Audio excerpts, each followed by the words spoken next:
Good morning, good morning, good morning. Cheers. Happy Monday, you guys. We are just going to get set up and then get into it. We are actually walking through my step-by-step process for improving your gut health. And for those of you who haven't been here before, or maybe, you're just listening to the last few episodes, we're going to go over a little bit of background about why. Why is improving your health or improving the health of your gut so important? One of the things to kind of keep in mind, and this usually is a game changer for a lot of my clients, is, if you think about it, think about how the body works. Think about all the things that we don't think about. So as an infant, the very first year, we're told that we build our immune system, right? Our immune system lives in our gut. Well, as an infant, you are building your immune system, or it's like building a house. Your body is your house. Your immune system is your heaters, the electrical box. It's all those things that make the house work, right? It's that foundation to put the house on. And without a solid foundation, your house can't stand up, right? This is why in 2020, when everything shut down, there were so many doctors and there was so much debate over what do you do with the pandemic babies? And a lot of the kids, I have two of them, they struggle with immunity.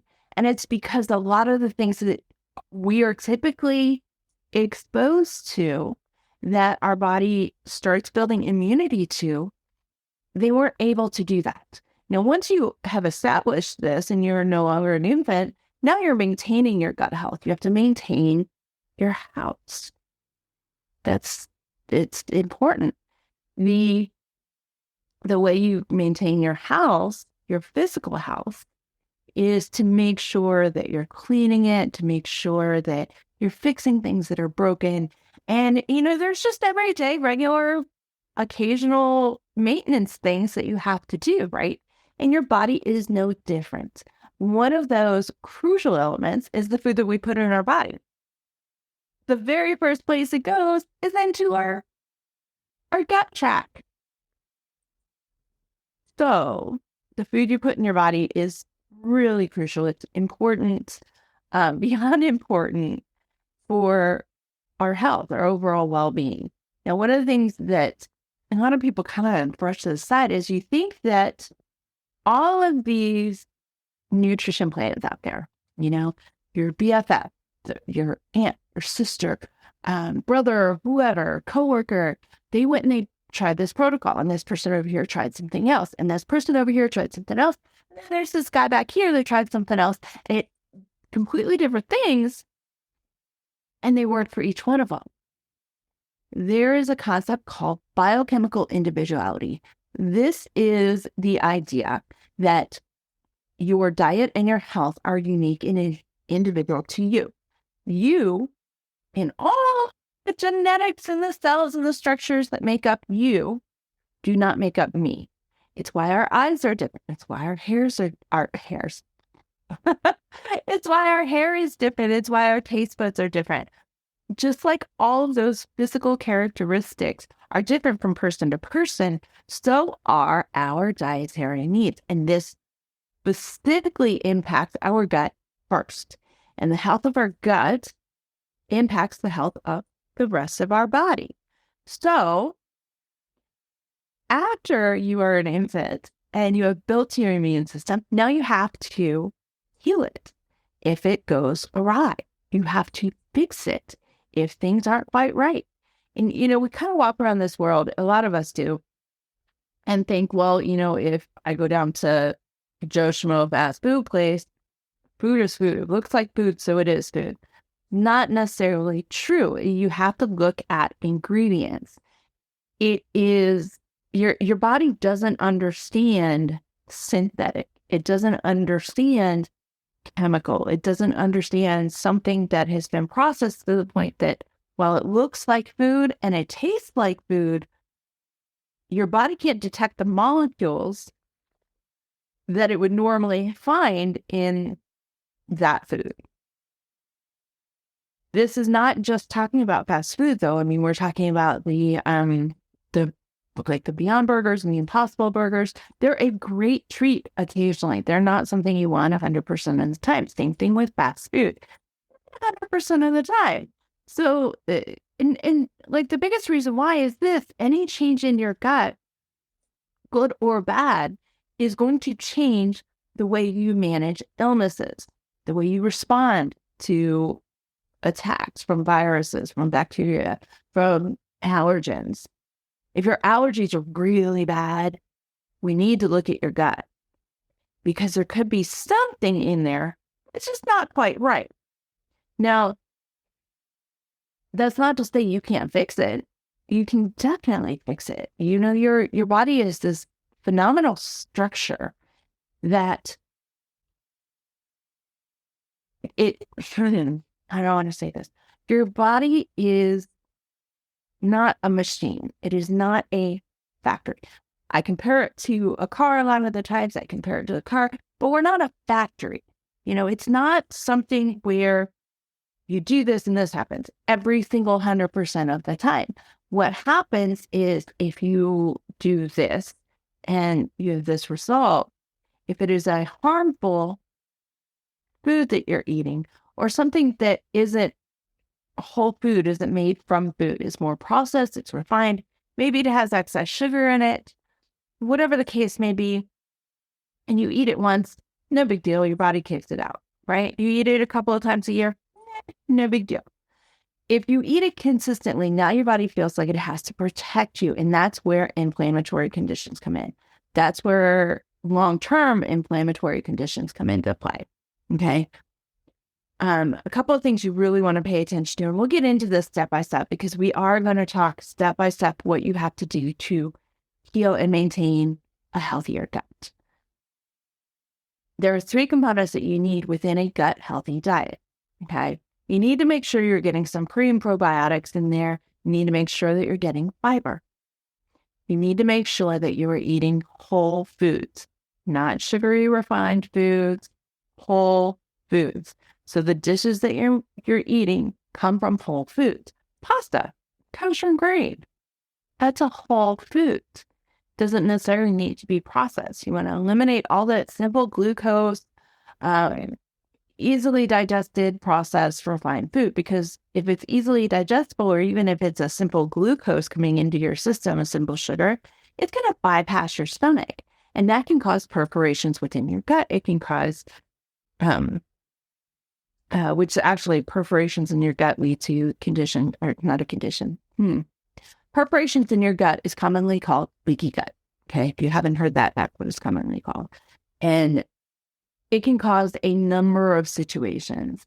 If you're already fighting autoimmune illness or dysfunction, if you're fighting any sort of chronic illnesses, your allergies are really bad, which in Texas, this is very common. Allergies are just a thing down here. So you have to be kind to your body. And, you know, you get one body. We have not perfected the, like, here's a whole new body science yet. So I don't know if that really should be a thing, but we have not perfected that yet. So until that time frame comes, here is your body. We have to treat it well.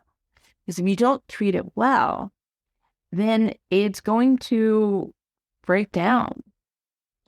And little things that you used to do, washing the dishes, standing up to do laundry, being able to bend over and tie your shoes, little simple day-to-day activities now become almost impossible because of pain, because of stiffness, because of a number of issues and symptoms and signs that come along with it. Now, one of the things that I always recommend people do before we start on any gut healing is to start writing down, start a journal where you write down all the symbols. You write down all the signals that you think your body is sending you. You wake up, you look in the mirror, you're going to put makeup on, and your eyes look a little funky. That's a signal. Your hair's, I mean, it was great yesterday, not really great today. Might be a little sniffly, you're stiff, your stomach's just off a little bit, we can ignore those, or we can brush those off and go, it's nothing. But when I start working with people, that is the first thing I want them to write down, because the number one step in healing your gut is figuring out what the signals that your body sends to you mean. The signals my body sends might mean something different. So we need to figure out what your body is saying, first of all. And then we need to start you on a healing process. And here's where our step-by-step gets into play. Our pre-work is starting to write down all of those signals. As we get into healing your gut over the first month, because that's generally just the kickstart, is that first month we do a lot of work to heal your gut. And whether you're doing this on your own or you're working with someone like myself, a nutritionist, dietitian, or, a health coach of any way, shape, or form, that first month is going to be where you really keep up healing your gut. It takes longer to heal your gut. It's kind of like weight loss. It didn't take you a day to put it on. It's not going to take you a day to get it off. If it's been years, it might take you a year to heal. In reality, a lot of the things that we as humans face takes a full year, sometimes longer, to truly heal your body and should truly heal you. So I don't want you to take this step by step and think this is going to fix me in a month. It gives you a good foundation. It gives you a good start. And you want to just keep going. You want to keep being mindful. And we'll get there. We'll get there once we get to step 5, because there are 5 steps. Your pre-work is to start that journal. Start the journal of signals and symptoms. You'll figure out what they mean along the way. All right. Now, these 5 steps to heal your gut and to maintain your gut. Step 1 is to embark on a 28-day cleanse. Now, I am not talking strict cleanse. I am talking focusing on eating whole foods, 0 processed, 0 refined, 0 sugars. So next month is a perfect opportunity if you've been struggling with this. And here's why. Every year I do a challenge during March. It's 31 days. It's not 28, but it is 31 days of 0 added sugars. Okay. I have a lot of clients and people who participate in this who take St. Patty's Day off. And that's fine. I mean, everything that I do is individual to you. It's called biochemical individuality. It is just one of many terms that means you are in charge of your health, your body, your rules, my body, my rules. Okay. So if you choose to do sugar-free March Madness and you take St. Patty's Day off, that is your choice. Many of us don't. And I have had, I think, 1/3 to 2/3, usually somewhere around 60 to 70% of the participants go on to avoid sugar long-term. And so far, I think my longest running sugar-free is 18 years. I think so. I think it's 18 years. I started this a very, very, very long time ago, and it was called something different at the time. But today we call it sugar-free March Madness. One of my clients says that it's called March Madness because you're mad to give up sugar for 31 days. But I tell you what, she is one of the people who has maintained a sugar-free life. So there is something to it. So now, if you're interested in that, DM me or comment below sugar-free, and I will get you the link to register. There is a form to fill out because we don't just talk sugar-free. There are games, there are challenges, there is a protocol that each and every participant gets, and yours will be different from someone else's. Okay. Now, to get back to our 5-step process here. Step 1, cleanse your body. Eat whole foods. Ditch the refined crap. All right. We're talking ancient grains. We're talking plant-based fats, pesticide-free, hormone-free meat products, animal products, if you are eating dairy. A couple of things that I want to make sure that you do during this time frame is very first thing in the morning, have a glass of lemon ginger water, okay, or lemon ginger tea, however you want to phrase that, it's the same thing. You want to limit your coffee and caffeine consumption. You want to make sure you're not drinking more than 200 milligrams of caffeine. So if you currently drink 3 to 4 cups of coffee, you don't want to go from 4 cups to 1 to 2. Start the first week where you're only drinking 3 cups. And then the next week, go down to 2. Okay? Don't do this whole shit. The rest of your world will contact me and attack me for telling you to do this because now you are just a world-class, aggressive biatch that is taking it out on the world. We don't go there. We don't go there. If you're drinking 4, cut it down to 3 and then cut it down to 2. It is fine. It works out. The one thing I want to make sure you don't do and you avoid doing is having coffee very first thing in the morning. Shift that habit so that the very first thing you have in your body during the day is either water or lemon ginger tea or some other infusion. Okay, you can make it whenever you want. The lemon ginger tea really does support gut health and the improvement of the microbiome. And the lemon's going to infuse a lot of vitamin C. There's a lot of soothing components within both lemons and ginger. And you don't use essential oils in this case, you guys. You want dried herb, not from the rind, from the internal structures of the lemon.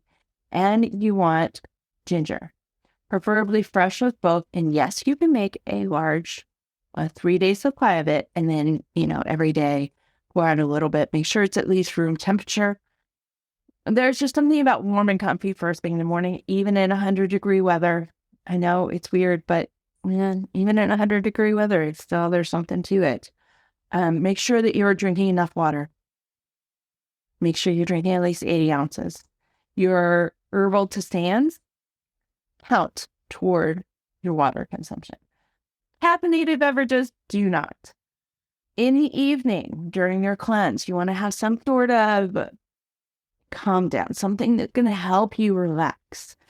What I usually recommend is to have an herbal tisane that is relaxing. Something like chamomile or lavender, lemon balm. Dandelion is a great tea to have during this time frame, but I warn you, put some mint or put something else in it because dandelion's so little. And not the roasted dandelion that tastes like espresso, but dandelion tea can kind of taste like grass. So if you're going to drink dandelion tea, put something in it. It is worthwhile. Step 2 is to start moving intentionally every day. If you already do this, perfect. Couple of things to look at. If you already move every day, do you stretch? Do you have any sort of mindset or breathing activity that you do day in, day out? If not, add that in. If you already have a habit where you're active every single day, add that in.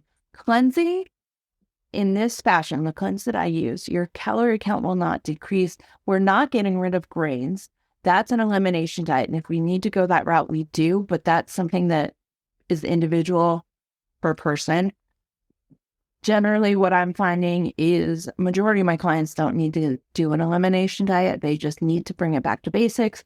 Keep it more of a clean, healthy, whole food diet for your month. Get that water going, get some herbal support in, start moving so that you can get your lymphatic system going because your lymphatic system doesn't work unless your muscles are working. If you're not moving, your lymphatic system's not moving and it's not working. So it can cause a lot of stagnation. That triggers an immune boost, which ultimately will trigger the autoimmune conditions, dysfunction, the illnesses, chronic illnesses. It can trigger some sensitivities. It just throws you all out of whack. So make sure to move. So step 1 is do a cleanse. Then step 2 is to move intentionally every single day. Step 3 is to eliminate the foods that you react to for at least 28 days and then reintroduce them. This is not, like I said, this is not a full elimination. And this step doesn't necessarily apply to everybody. If you're having an issue eating carrots, ditch the carrots for a few weeks. Ditch them because your gut is struggling to digest them. It's struggling to metabolize them. So it needs a little bit of help. So get rid of them, heal your gut, keep it simple, keep it easy, and then reintroduce them slowly over time once you're done with your 28-day cleanse. Okay. Now, step 4, this is one that I feel is so important, you guys. And it's something that is overlooked in a lot of diet programs. I don't care if it's fad or if it's not fad. There are a lot of diet programs that really overlook mindset and stress management. And in reality, stress, perceived or actual, triggers your immune system. Your immune system lives in your gut, and it's fed and fueled by gut bacteria. And as such, now you're depleting your gut bacteria to fuel your immune system, and chronic stress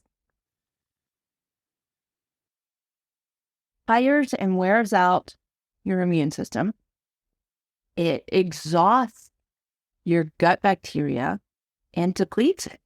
So now you're triggering a gut health situation and a dysfunction and imbalance within your gut, and your body is still feeling stressed. So stress management is really a crucial component. And a lot of the ways that you can manage your stress are fairly simple. So it can come from diet, it can come from movement. Movement helps to trigger adrenaline, dopamine, serotonin production, right? Certain foods can help you produce and support production of serotonin and dopamine and adrenaline, and all of the endorphins, the happy genes get released. It is a great situation. Phenomenal situation. You just feel all happy-go-lucky. It's just for a minute, because there are some life situations that are stressful.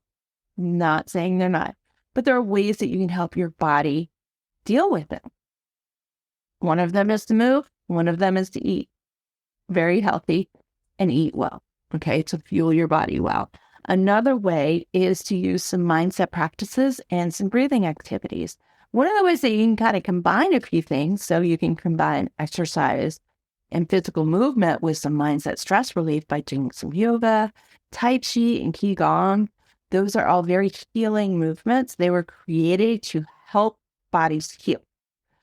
So if you're worried about time and you have to incorporate movement, which you haven't done in the past, as well as mindset and stress relief, because you also haven't done that in the past, incorporate some yoga, incorporate some Qigong and Tai Chi. There are plenty of people on the internet and on YouTube specifically who provide yoga classes and Tai Chi and Qigong. One of my favorite yogi teachers or yogi instructors is Adrienne, Yoga by Adrienne. She is phenomenal. Every January, she does a 30-day challenge. It is available to you for you to partner with a 28-day cleanse. She may not be actively engaging with you day in, day out, as though she does with January 1 to January 30, but the videos are there. The challenge remains on her channel. So you can use it however many times you want or whenever you want. It's free, easy to follow. We're not talking 20, 30 plus minutes every single day. She has some days where I think they're barely 5. It's a great process. Anything that you do where movement is involved will help with your stress management. Breathing exercises, another phenomenal key. The kids do this thing or learn this thing in school. You sniff the flowers and you blow at the candles. Okay. And the way that we're incorporating that now that the toddler meltdowns are in full effect is I actually ask them what color their flower is. And they know if we say, all right, let's sniff your flowers. What color are your flowers? What color are your flowers? It distracts them enough that they can do this. So when you sniff your flowers, you're breathing in deeply through your nose and you're blowing out slowly through your mouth, because you know if you go, sometimes that candle doesn't blow out, right? So sniff deeply into your nose and blow out through your mouth. Now, as an adult, you want a minimum of 10. 10. Check my numbers here. So you want a minimum of 10, okay? Once that happens, once you get through that 10, if you still do not feel some sort of calm, do it again. Usually Brian and I will do it about 20 times when things get really stressful. It infuses your body with oxygen. It calms your brain. It disrupts the synapses that are going crazy because of whatever has just occurred. Okay.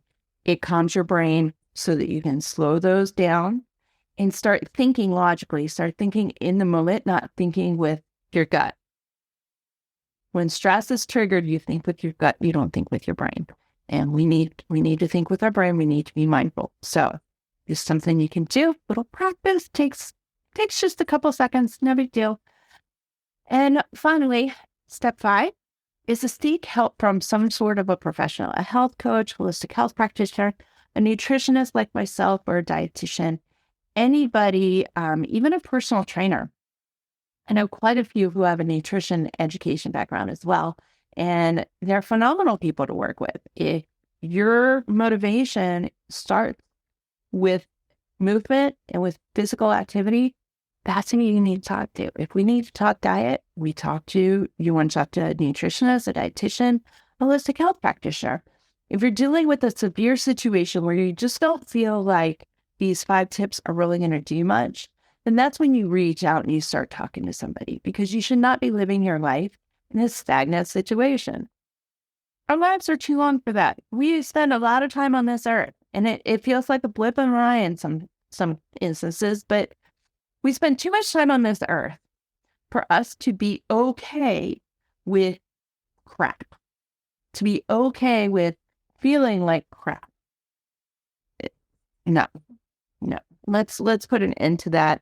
Let's start feeling healthier and happier and more energized and feeling like you want to live a life. You don't want to survive a life. You want to live a life.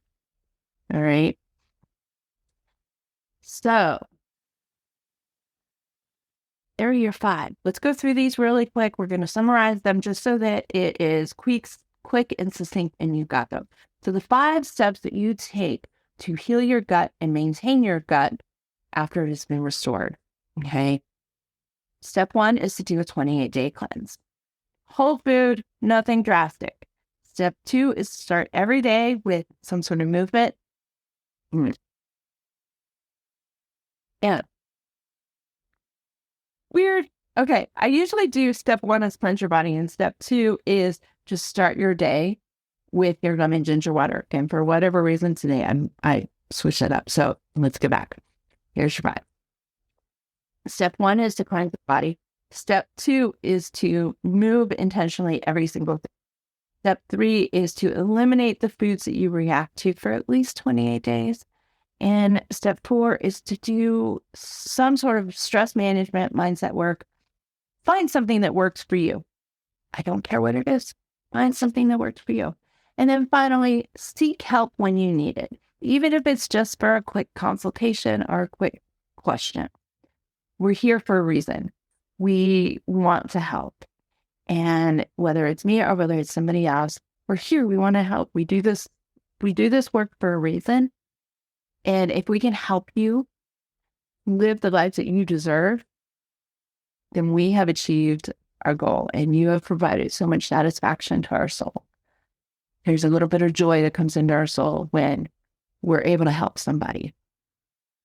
So what about skincare in your body? Because we've talked about mindset. Today we talked about how to use your diet to help you improve your gut, right? Next week, we're going to talk about skincare. And we're going to talk about the various things that you could do outside of diet. We're not just going to talk about diet, because obviously what you eat goes into your skin. Your skin does not lie. It does not lie. It will tell the truth every single time. We're going to talk beyond just diet. And we're going to talk about inflammation and how all of these things come into play.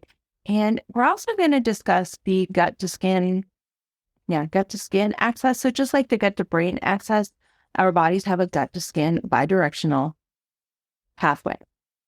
We're going to talk about that next week. If you are interested in the sugar-free challenge starting March 1st, DM me, comment below sugar-free, and I will make sure to get you the paperwork so that we can get you all signed up and into the app. All right. I will chat with you guys later. Hold on. I have you on my phone. Hold up one sec. Ready?